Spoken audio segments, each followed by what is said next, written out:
Here we are on the home page of our Joomla test site, and we're logged in. We're going to go ahead and edit this home page and talk a little bit about rows.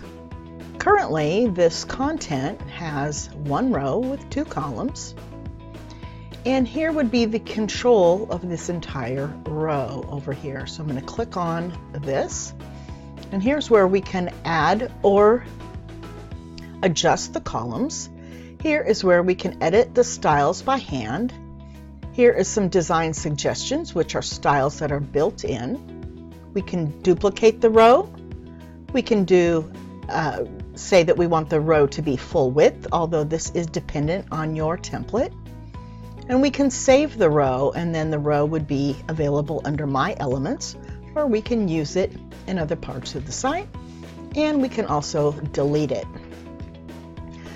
So at this point, we're going to go ahead and demonstrate some of the built-in design suggestions. You see as you hover over them, it makes changes. So let's say we want this one, and it'll erase your data, no problem, because we do have version control. So if we want to go back, we can select this version. In fact, let's go ahead and take a look at that.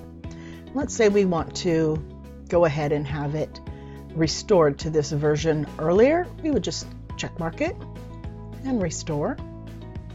And here we're back to where we were before.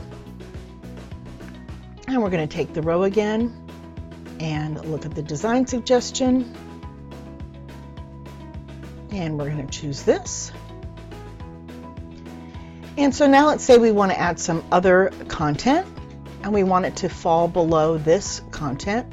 How we would do that is we would add another row, and let's say this row we want to have it be full width.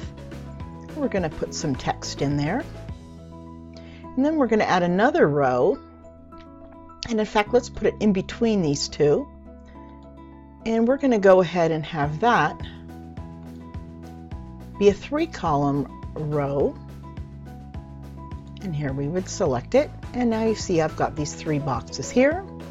Well, I can go ahead and put different content.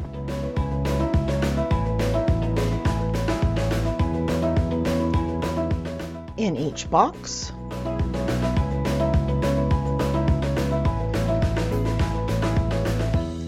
And then I would want to go ahead and save it, and let's take a look at what we've got here.